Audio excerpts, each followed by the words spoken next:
Radio Chingilu so that we may be one through the course. Good afternoon with the main news. My name is Sarah Tamina. Kindly be informed that we're also streaming live on our Radio Chingilu Facebook page.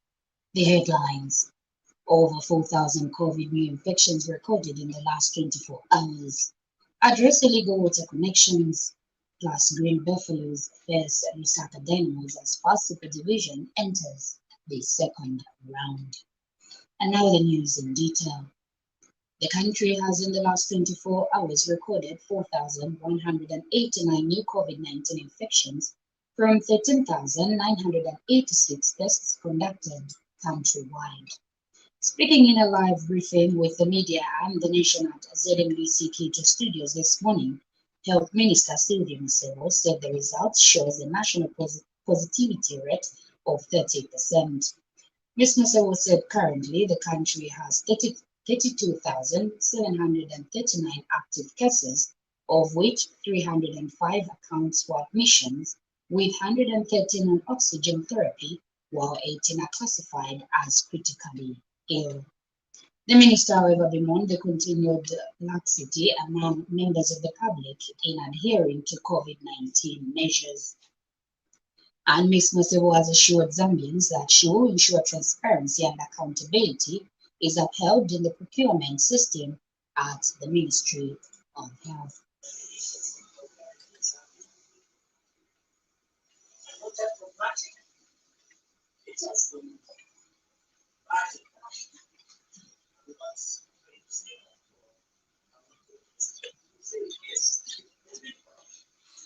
And the evidence is there. It can go by the MIC reports of the masks. It can go by the current parliamentary discussions which are going on right now. It's the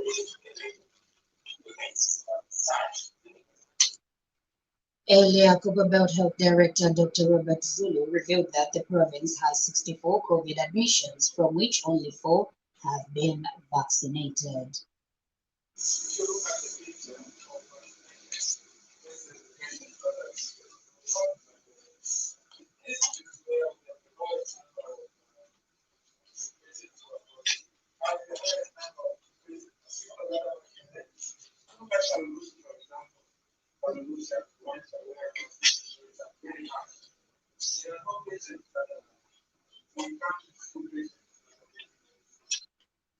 Water Development Permanent Secretary Joe Kalusa has urged the Nkana Water Supply and Sanitation Company to find a lasting solution to illegal water connections in its areas of operations.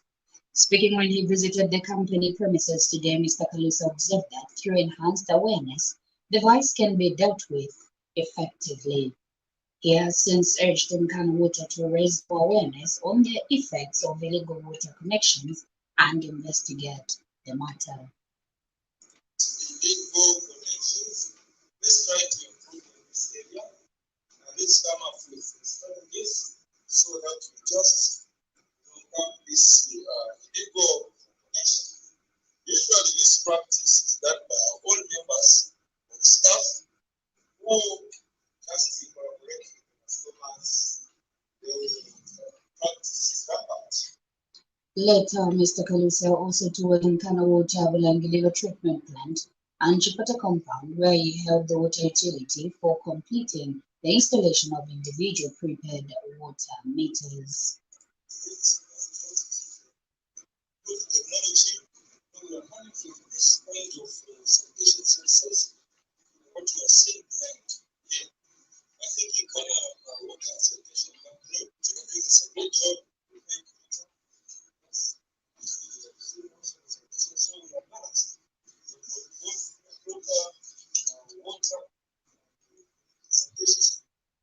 Lithuania Member of Parliament Kenny Siachusumo says government plans to work on the Kalengwa Road through the Public-Private Partnership PPP. Mr. Siachusumo, who did not state when the works will commence, said government is eager to see that the road in question is given a facelift. He explained that once completed, Kalengwa Road will ease the movement of farm produce and encourage economic activities. Mr. C.H. Sumo spoke to Radio Chingulu News in Kitwe. We are expecting as soon as possible government to make sure that we solve this tight for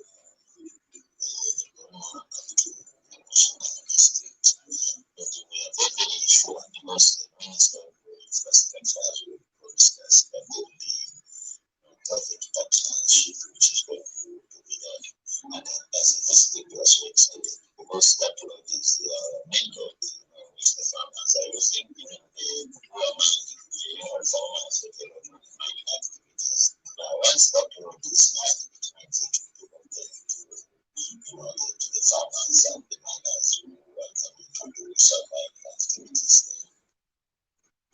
A civic leader in Chilabumbu has implored Zambians to work towards strengthening family ties. Speaking to Radio Chingulu News in Chilabumbu, Yotam Malaya Ward Councillor Joe Yongwe believes the move is key in curtailing the increase in the number of street kids. Councillor Yongwe regrets that some families fail to embrace their extended family members and children, a situation he said leads to them finding solace on the streets. He, however, expressed happiness that government has intentions of ensuring that street children acquire skills at Zambia National Service. So, we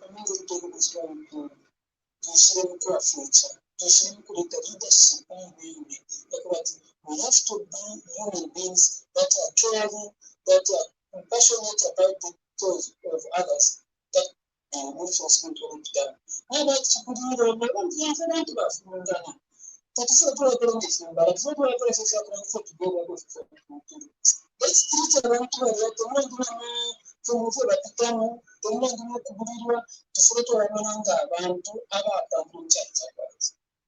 In a related development, Chilabumbu's Kafio Ward Councillor Lukwesa Bwalia expressed concern that street children become prone to various diseases, especially during the rainy season. It's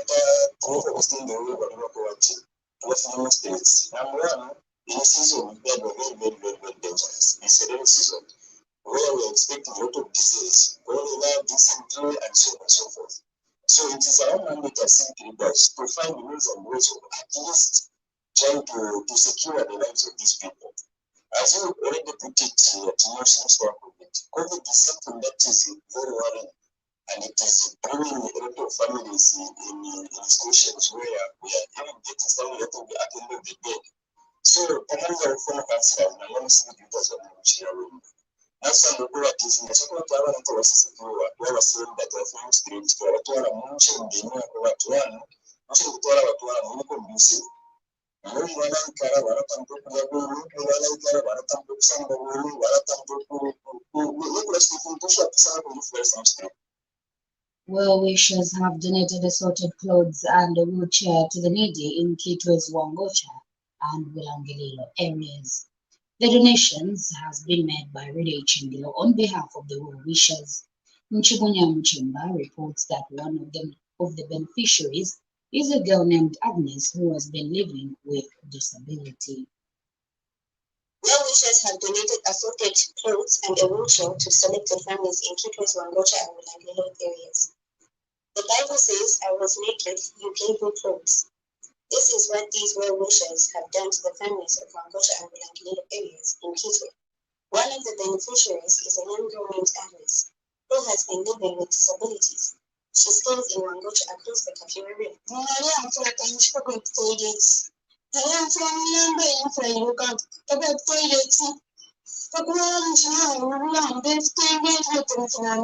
Agnes is delighted by the gesture because, according to her, she has been given a chance to work again by receiving a wheelchair.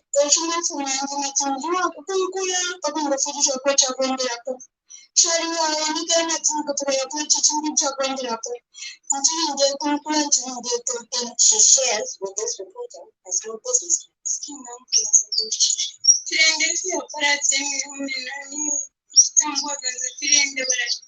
The family helping her have expressed gratitude to her wishes and Radio Chingulu Chief Executive Officer, Father Lewis Mutachila, for the donations.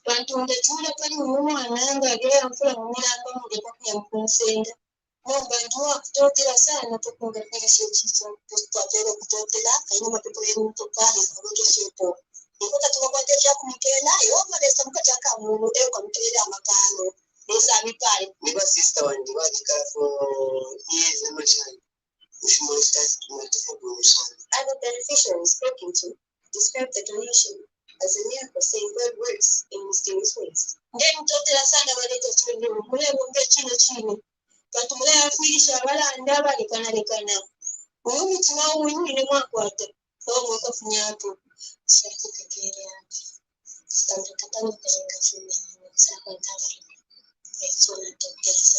Radio Chamber continues to call on more well-wishers to come on board and help the needy in society. In Chimunya Chamber, Radio Chamber News in Kitwe. Thank you, Chimunya, for that report. Moving on in sports news, the Falls Super Division has today entered the second round with league leaders Green Buffaloes facing Lusaka Dynamos in the Lusaka Derby. Buffaloes top the table with 30 points after 17 matches played in the first round. Buffaloes and Dynamos are battling it out in the lunchtime match at Sunset Stadium. Nemo Zanako first Kansanshi Dynamos in the other match being played at Sunset Stadium today. This match will kick off at 15 hours.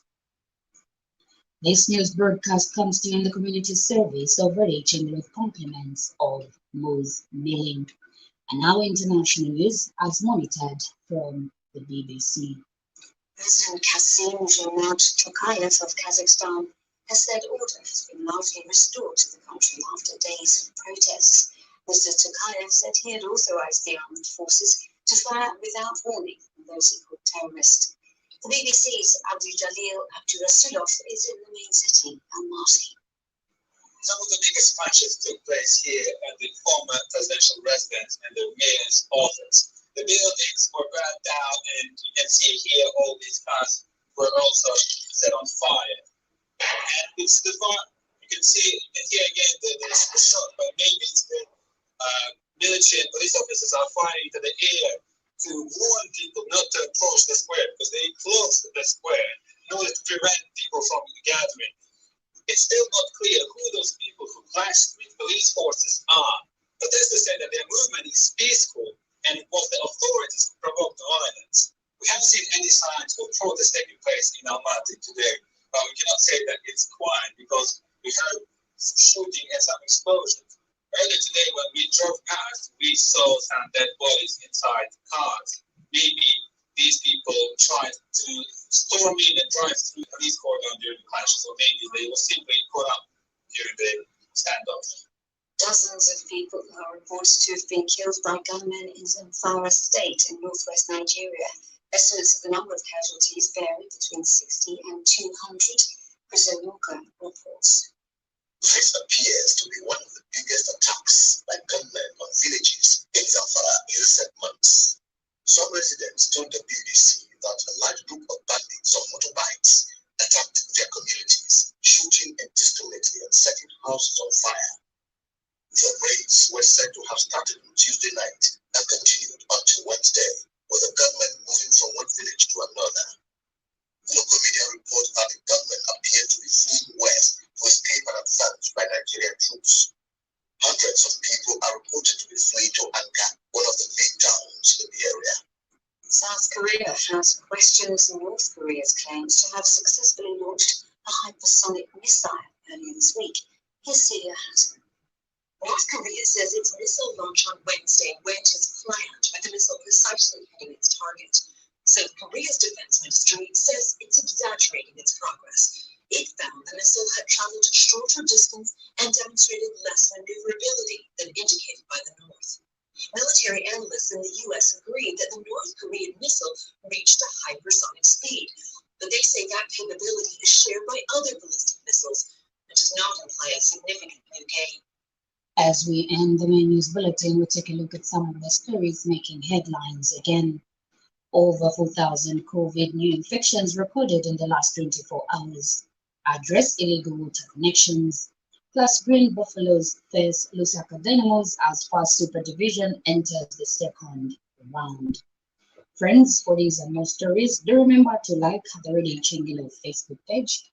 You can also visit our Radio Chengilo website, www.radiochengilo.org.